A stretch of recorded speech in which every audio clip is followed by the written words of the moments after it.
The royal guard slammed Molly against the marble wall so hard her vision blurred. Blood trickled from her split lip as Alpha King Jonas stormed into the nursery, his eyes blazing gold with fury. His son, 5-year-old Finn, lay trembling on the floor where he'd collapsed moments before, his small body racked with violent shudders. "What did you do to him?" Jonas's voice was a lethal growl that made every wolf in the room bare their throats in submission. Every wolf except Molly. She couldn't submit, not when Finn was dying. "Please, you have to listen to me. There's something in his fur, something that's been poisoning him." "Silence!" The head guard, Garrett, tightened his grip on her arm until she felt bone grind against bone. "We found her hovering over the young prince with these." He held up the tweezers and small glass vials she'd been using, both now stained with blood. Jonas moved toward his son with the lethal grace of a predator, dropping to his knees beside the boy. Finn's skin had taken on a grayish pallor, and his breathing came in shallow, desperate gasps. The sight of it made something crack inside Molly's chest, even as the guard's claws dug into her shoulders. She'd only been working in the palace for 3 days. 3 days since she'd been pulled from the barn where she'd been sleeping, her body gaunt from hunger, her clothes little more than rags. The palace steward had needed someone to clean the forgotten corners of the massive estate, and a lowly Omega with no pack and no prospects was expendable enough for the job. Molly had been raised by wolves. Actual wolves, not werewolves, after her mother abandoned her in the forest as an infant.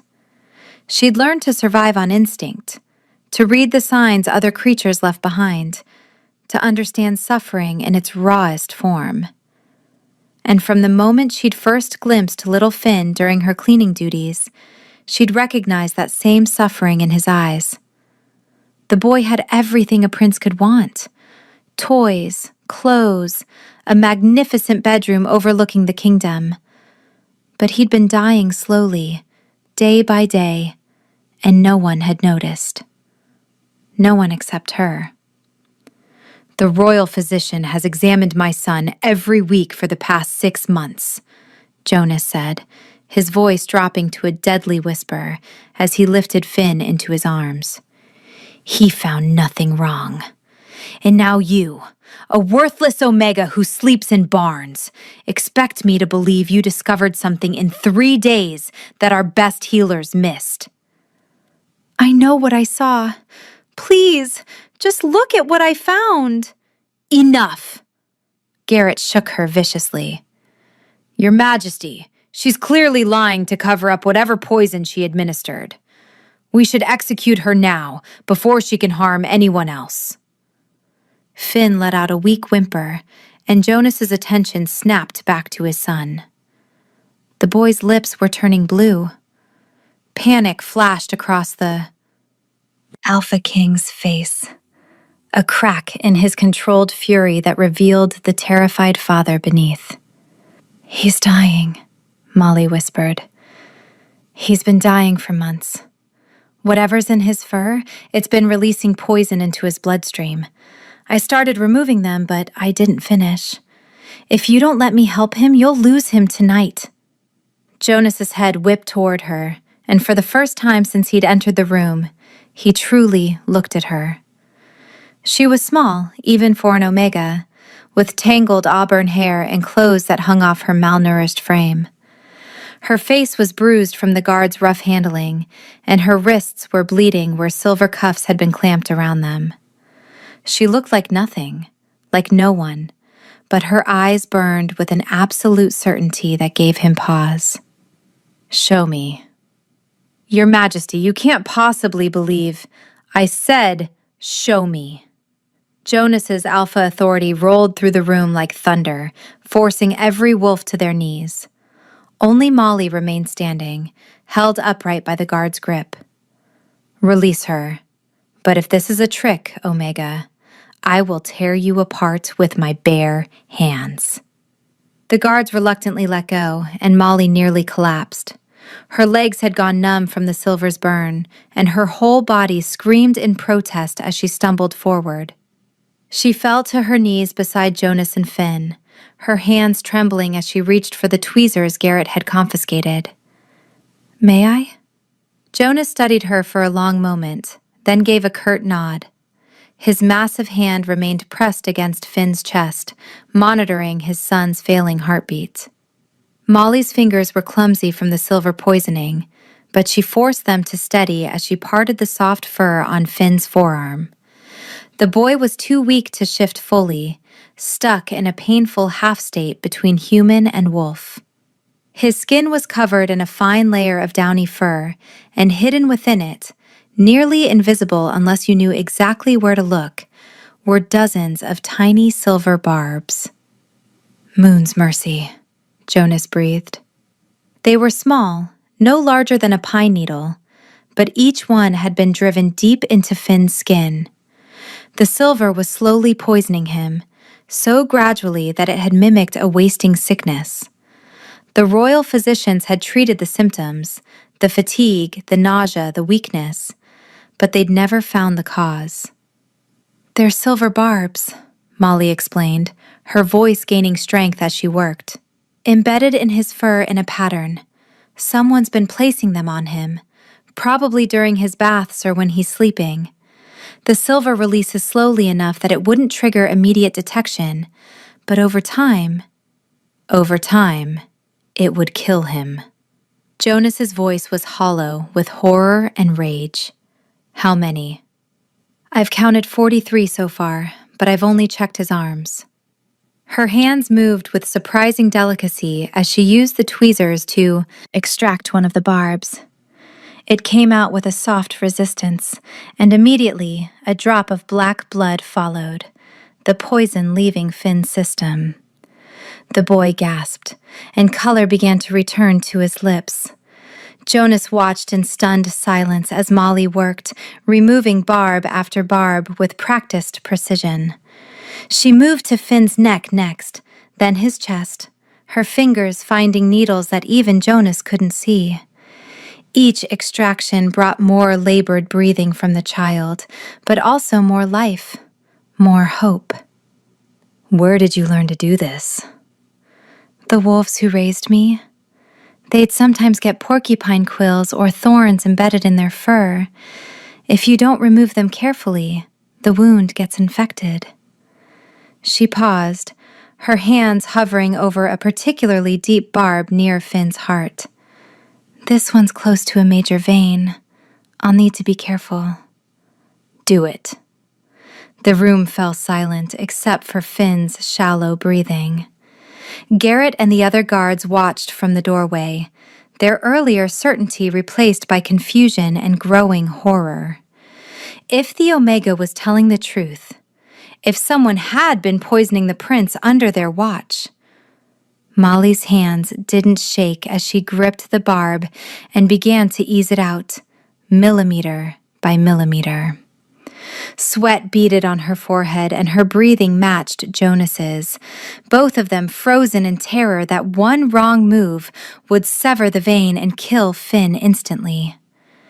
The barb came free with a soft pop, and Finn's chest heaved with a deep, clear breath. His eyes fluttered open, truly open, alert and focused for the first time in months. "Papa?" Jonas's eyes flooded with tears he couldn't quite suppress, and he pulled his son into his arms with a gentleness that seemed impossible for someone so powerful. "I'm here, Finn. I'm here." The boy's gaze drifted to Molly, and confusion crossed his small face. "Who's she? She smells different." "She's the person who saved your life." Molly began to rise, intending to give them privacy, but Jonas's hand shot out and caught her wrist. Not roughly, like the guards had held her, but with a desperate grip that made her freeze. "Don't." He looked up at her, and something in his golden eyes made her breath catch. "There are more. aren't there? His legs, his back, probably his scalp. She glanced at Finn, who was already looking drowsy as the immediate crisis passed. But he needs rest first. The silver poisoning. It'll take time for his body to fully recover. Garrett. Jonas didn't look away from Molly as he spoke. Clear the room. Post guards at every entrance. No one comes in or out except the Omega and myself. And bring the royal physician. Shackled. Your Majesty? Someone has been poisoning my son for months, and our physician either missed it or was complicit. Until we know which, he's under arrest. Jonas's voice dropped to a lethal purr. And if I find out he knew, I'll kill him myself. The guards scrambled to obey, and within moments, the nursery was empty except for Jonas, Finn, and Molly. The Alpha King laid his son gently on the massive bed, then turned his full attention to the small Omega, who was still kneeling on the floor, blood dripping from her wrists where the silver cuffs had burned through skin. Let me see your hands. I'm fine. That wasn't a request. Molly hesitantly extended her hands, and Jonas's jaw tightened at the sight of the burns. Without a word, he disappeared into the adjoining bathroom and returned with a first aid kit. He knelt before her, the Alpha King on his knees before an Omega, and began to clean her wounds with a gentleness that made her throat tight. You don't have to do this. You're the person who saved my son's life when everyone else failed him. That makes you far more valuable than most of the wolves in this palace. He wrapped her wrists in clean bandages, his large hands surprisingly deft. You said you were raised by wolves. Real wolves? My mother left me in the forest when I was a baby. A pack found me and they didn't kill me. I don't know why. She'd never told anyone this story before, but something about Jonas made the words spill out. They raised me as one of their own, taught me to hunt, to survive. But when I got older and my Omega nature manifested, the pack couldn't protect me from other werewolves who thought I was prey. So you ran. I've been running for 5 years, sleeping in barns, taking whatever work I could find. When your steward offered me a position here, I thought maybe I'd finally found somewhere I could stay. She laughed bitterly. That lasted 3 days. You're not going anywhere. Molly's head snapped up, and she found Jonas watching her with an intensity that made her skin prickle with awareness. This close, she could smell him. Pine and smoke, and something darker, richer. Something that called to a part of her she'd thought long dead. What? Someone tried to murder my son, and you're the only one who saw through it. Until we find out who's responsible, you stay here. He finished bandaging her wrists and sat back on his heels. More than that, I want you to continue working with Finn, removing the rest of the barbs, helping him recover. You clearly have skills our physicians lack. Your Majesty, I'm not qualified. You saved his life. That makes you more qualified than anyone.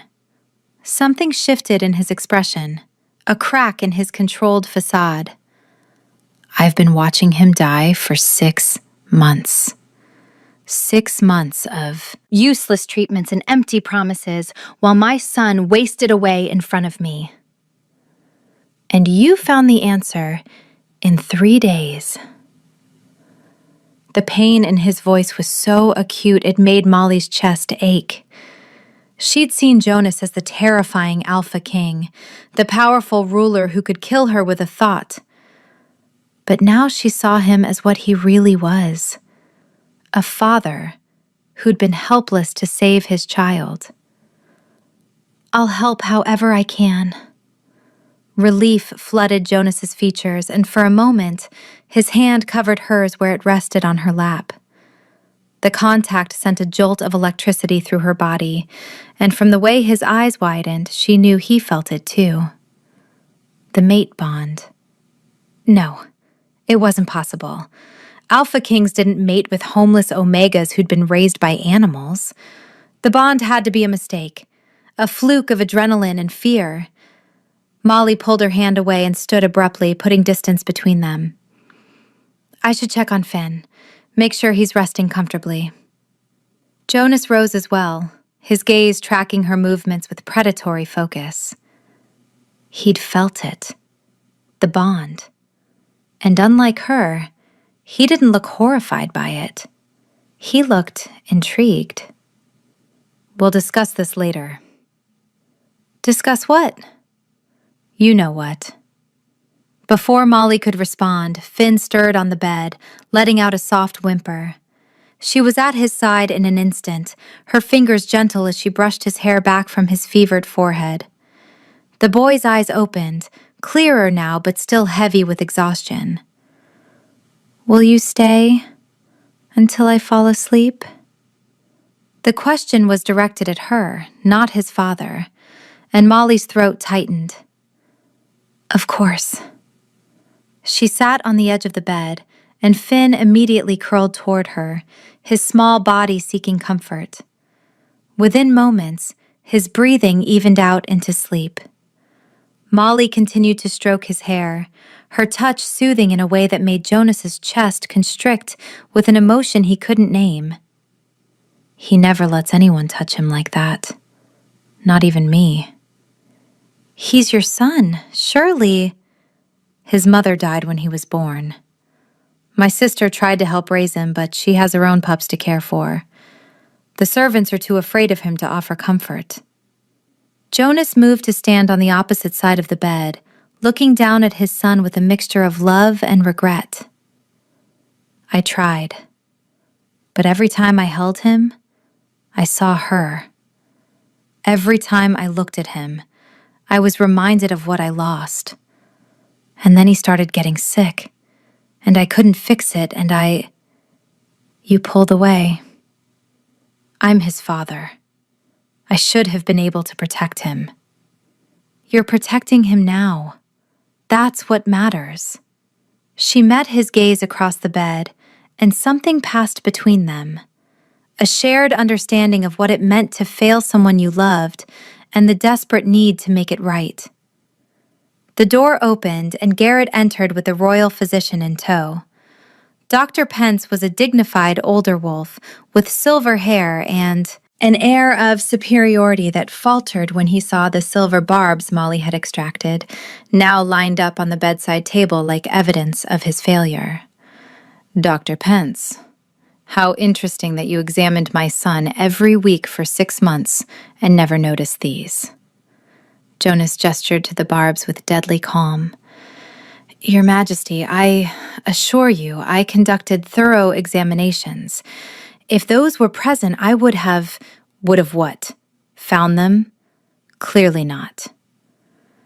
Jonas moved around the bed with lethal grace, and the physician stumbled backward. So either you're incompetent or you're complicit. Which is it? I swear, I had no knowledge of any silver poisoning. The symptoms were consistent with a wasting disease. I treated what I saw. You treated symptoms while my son died. Jonas's roar made everyone in the room flinch. You had access to him. You could have placed those barbs during any of your examinations. No! I would never harm the prince! I've served this kingdom for 30 years! He's telling the truth. Everyone turned to stare at Molly, who was still sitting beside Finn, her hand resting protectively on the boy's shoulder. How can you possibly know that? The barbs were placed in a specific pattern. Whoever did this knew exactly where to put them to maximize damage while minimizing detection. They have intimate knowledge of wolf physiology and access to Finn during private moments. She looked directly at Jonas. The doctor examines him in front of witnesses. He wouldn't have had the opportunity or privacy to do this without being seen. Then who?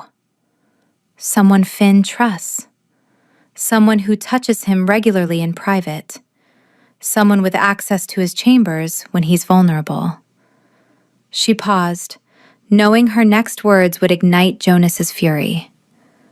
Someone close to him. The implication hung in the air like poison. Jonas's face went through a series of emotions: denial, horror, rage, before settling into cold calculation. Garrett. Bring me a list of everyone who has regular access to Finn's chambers.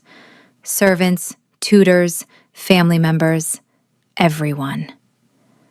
Your Majesty, if it's a family member, the pack, I don't care if it's my own sister. Someone tried to murder my son, and I will have their head. His eyes glowed gold with barely restrained fury. Go. Now. As Garrett hurried out, Jonas returned to Finn's bedside and gently lifted the boy's arm, examining it in the lamplight. Now that he knew what to look for, he could see the tiny puncture wounds the barbs had left behind, the slight discoloration of the skin around each site. I held him every day. How did I not see this? You weren't looking for it. No one was. Molly's voice was gentle, without judgment. And silver barbs are almost impossible to detect if they're placed correctly. Whoever did this knew exactly what they were doing. Which means they've done it before. The thought chilled her. Your Majesty, if they've attempted this before, there might be other victims. Other children who died of mysterious illnesses that were actually murders. Jonas's hands clenched into fists, and the temperature in the room seemed to drop. I want the palace records. Every child who's died of unexplained causes in the past 20 years. Every servant, every noble, every visiting pack member. His voice was ice and venom. When I find whoever did this, death will be a mercy they won't receive. Over the next 3 hours, Molly continued removing silver barbs from Finn's body. She found them everywhere, in the fur at the nape of his neck, between his toes, along his spine. Each one she extracted brought more color back to the boy's face, more strength to his breathing.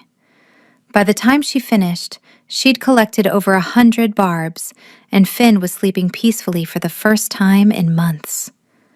Molly herself was exhausted, swaying on her feet as she placed the final barb in the collection vial. Jonas caught her before she could fall, his arms strong and steady as he guided her to a chair. When did you last eat? I don't remember. Yesterday? Maybe the day before? You saved my son's life on an empty stomach? He turned to bark orders at a servant hovering in the doorway, and within minutes, food appeared. More food than Molly had seen in months. Bread and cheese and roasted meat, fresh fruit and pastries, a pitcher of cold water and another of hot tea. This is too meat. She wanted to argue, but her body betrayed her.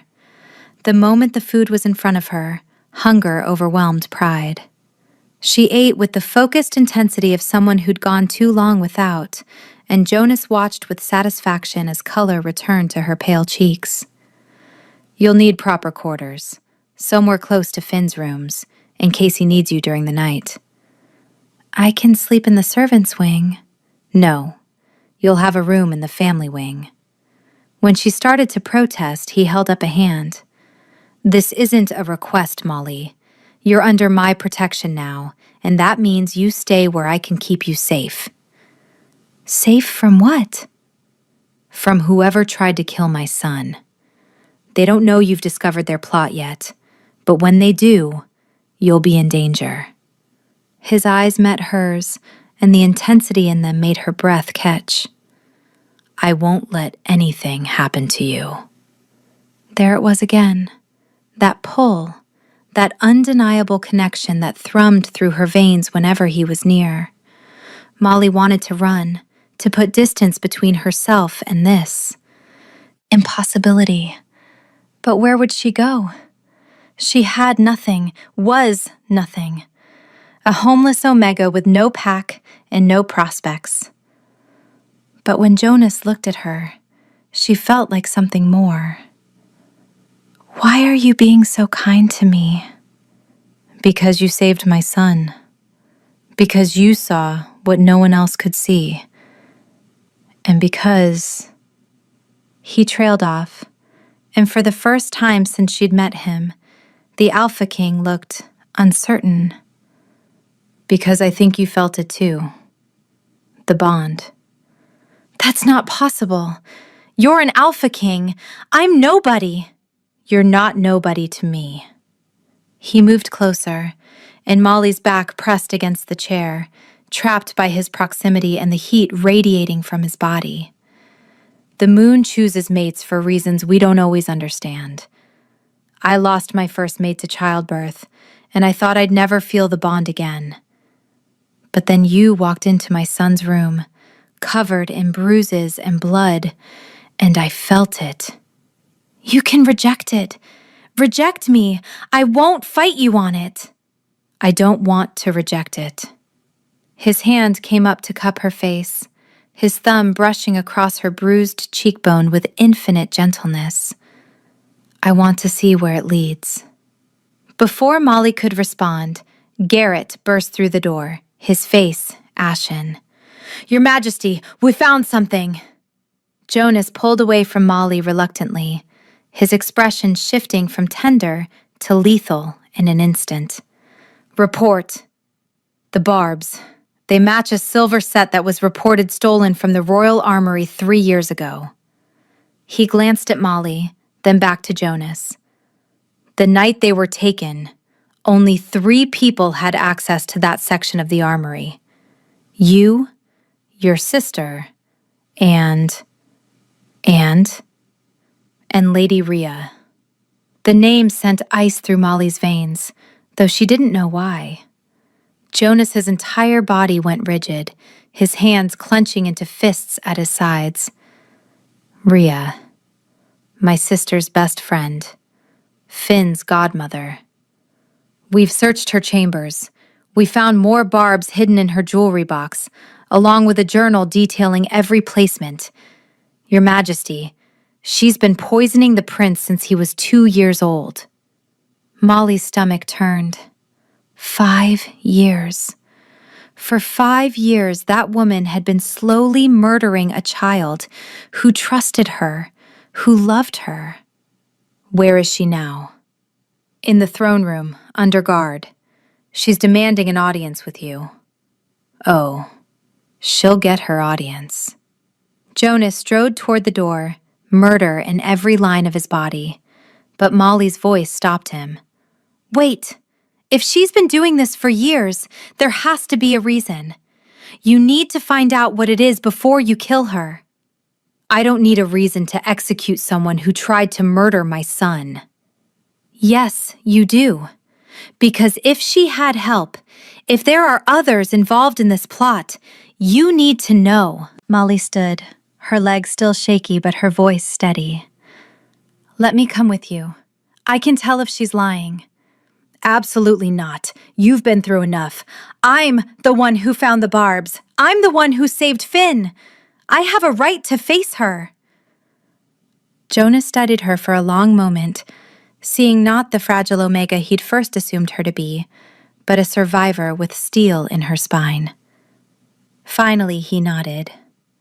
"Stay behind me, and if things get violent, you run. Understood?" "Understood." They left Finn in the care of 2 trusted guards and made their way to the throne room. Molly had never been in this part of the palace before, and the opulence of it stole her breath. Marble columns reached toward vaulted ceilings painted with scenes of wolf history, and golden chandeliers cast everything in warm light. But all of that faded when she saw the woman standing in the center of the room. Lady Rhea was beautiful in the way poisonous flowers were beautiful. Delicate features, golden hair that cascaded down her back, a figure that drew the eye. She wore a gown of deep emerald that must have cost more than Molly would earn in a lifetime, and her expression was one of haughty indignation as guards held her arms. "Jonas, tell these brutes to release me at once. I am a lady of this court, not some common criminal. You are a traitor and a murderer." Rhea's eyes widened in mock innocence. "I have no idea what you're talking about. This is preposterous." "We found the barbs in your chambers. We have your journal. We have evidence of every single time you poisoned my son." Jonas descended from his throne with predatory grace, and Rhea shrank back despite herself. "What I want to know is why." For a moment, Rhea's mask slipped, and pure hatred flashed across her beautiful face. Why? Because he should never have been born. Her gaze cut to Molly, who stood partially hidden behind Jonas. "Because your precious Isabel died bringing that creature into the world, and you kept him anyway. You should have rejected him, thrown him out, let nature take its course. But instead, you mourned her while that thing lived. That thing is my son. That thing is an abomination. He killed the only woman you ever loved. He killed the only woman who was kind to me, who saw value in me when no one else did." Tears streamed down Rhea's face, but they were tears of rage, not remorse. "I loved Isabel. I would have done anything for her. And she died because of him." Understanding crashed through Molly like a wave. "You were in love with her." Rhea's laugh was brittle and broken. "Love? I worshipped her. She was everything. Beautiful, kind, perfect. And she chose him." She spat the word at Jonas. "She chose an alpha king who barely noticed her, who was too. Busy with politics and pact disputes to see what he had. And then she died, giving him an heir. And I've had to watch that heir live and breathe while she's dust in the ground. So you tried to kill him, slowly, painfully. I wanted you to suffer as I suffered. I wanted you to watch helplessly as he wasted away, knowing you couldn't save him. I wanted you to feel the same powerlessness I felt when I held Isabel's hand as she died." Rhea's eyes glittered with madness. And it was working. He was dying, and there was nothing you could do about it. But then Molly found the barbs. Rhea's gaze swung to Molly with such venom that Molly instinctively stepped back. This pathetic Omega? This creature who smells like dirt and animals? She ruined everything. No, you ruined everything when you decided to murder an innocent child. He wasn't innocent. He's a murderer. He didn't kill anyone. Isabel died from complications during childbirth. It was tragic. It was devastating, but it wasn't Finn's fault. Jonas's alpha power rolled through the room like thunder, forcing everyone but Molly to their knees. He's a 5-year-old boy who never got to know his mother. A boy who's been suffering because of your twisted grief. Garrett, take her to the dungeons. Call a tribunal for tomorrow at dawn. The charge is attempted regicide and murder of a royal heir. You can't do this! I'm nobility! I have rights! You have nothing. You lost your rights when you poisoned my son. Jonas turned his back on her, the ultimate insult. Take her away. As the guards dragged Rhea from the throne room, her screams echoing off the marble, Jonas's shoulders sagged with exhaustion. Molly moved to his side without thinking, her hand finding his. Are you all right? She was Finn's godmother, someone he trusted, someone he loved. How do I tell him that she tried to kill him? You tell him the truth, and you remind him that he's safe now, that you'll never let anyone hurt him again. Jonas's hand tightened around hers, and when he looked at her, his eyes were suspiciously bright. Thank you for everything, for saving him, for being brave enough to face her with me. I didn't do it for you. I did it for Finn. He deserves justice. Always so honest. He pulled her closer, and this time, Molly didn't resist. I meant what I said earlier, about the mate bond. I want to explore it, see where it leads. But I won't force you into anything. You've had enough people making decisions for you. I've never had a choice before. About anything. Then I'm giving you one now. You can stay here as Finn's healer and nothing more. I'll respect your boundaries, give you space. Or, he cupped her face in both hands, his thumbs tracing her cheekbones. You can stay as my mate. Not just Finn's healer, but my equal. My Luna. Molly's breath caught. Luna. The title was everything she'd never dared dream of: respect, security, belonging. But more than that, Jonas was offering her something precious: choice. She thought of Finn, sleeping peacefully for the first time in years.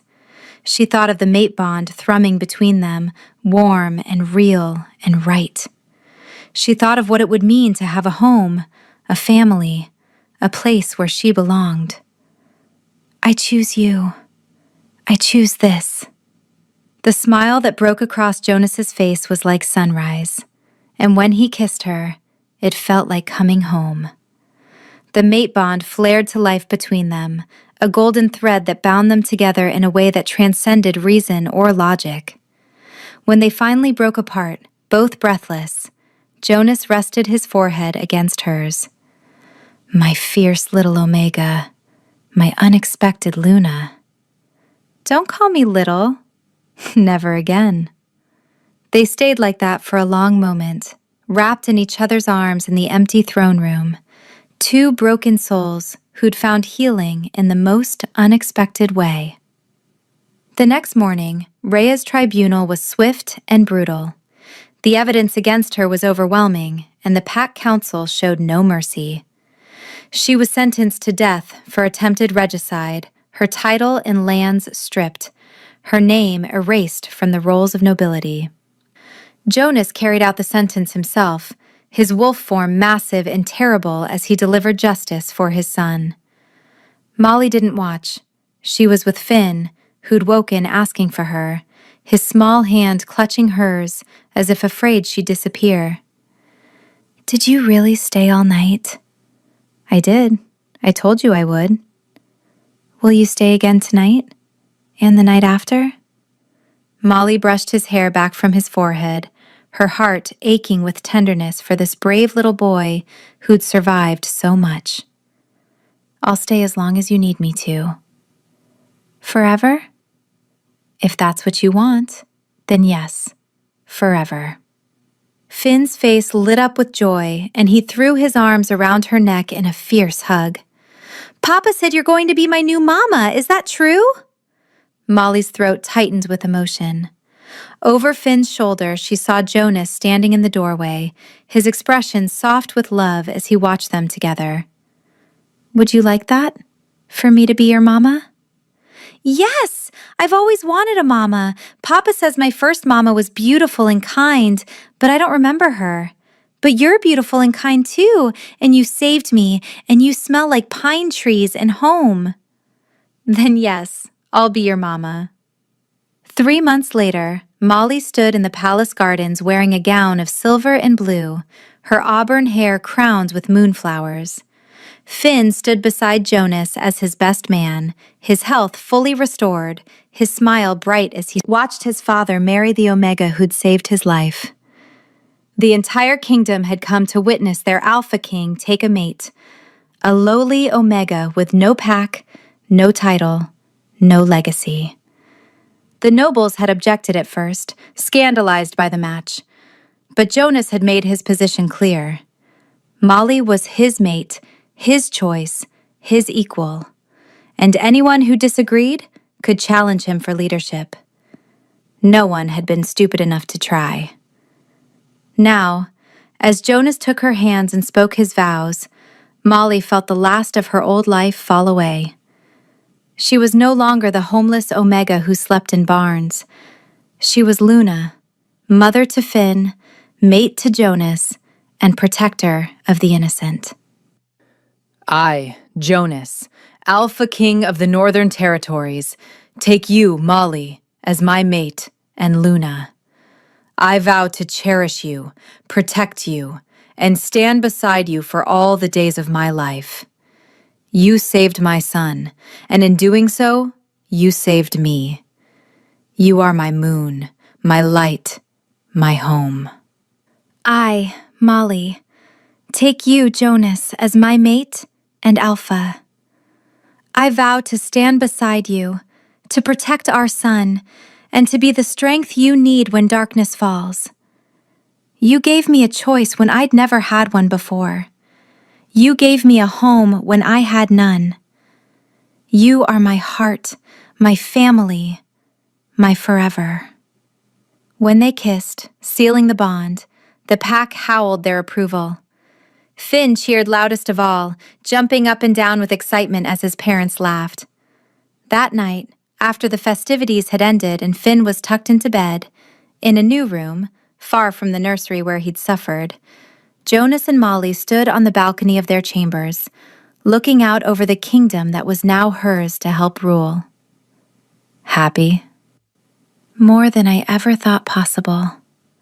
Even though you have to attend boring council meetings and entertain visiting dignitaries? Even then. She leaned into his embrace, his warmth chasing away the evening chill. I've been thinking about starting a program for Omegas like me, the lost ones, the ones with no pack. We could give them jobs in the palace, training, protection. My brilliant Luna, always thinking of others. He pressed a kiss to her temple. Do it. Whatever you need, it's yours. Thank you for everything, for choosing me. Molly, look at me. When she turned to face him, his eyes were bright with emotion. I didn't choose you. The moon chose you for me. But even if she hadn't, even if there was no mate bond, I still would have fallen for you. For your courage, your compassion, your fierce determination to protect those who can't protect themselves. He cupped her face in his hands. You were never just an Omega to me. You were always extraordinary. Tears streamed down her cheeks as she pulled him into a kiss that tasted of promise and forever. In the distance, they could hear Finn singing to himself in his room, his voice clear and strong and full of life. 3 days. That's all it had taken to change everything. 3 days for a homeless Omega to become a Luna. 3 days for a dying prince to be saved. 3 days for an Alpha King to find his true mate. And as Molly stood in Jonas's arms, surrounded by the pack that had become her family, she finally understood what home really meant. It wasn't a place. It wasn't a title or a crown or a palace made of marble and gold. Home was this moment, this man, this life they'd build together. And she would fight with everything she had to protect it. Did you like the story? Let me know your thoughts in the comments. Also, tell us which state you're watching from so I can give you a shout out in the next video. Shout out from our friends in Texas, England, New York, Canada, and more. Don't forget to subscribe so you can stay updated on our next uploads. Thanks for watching!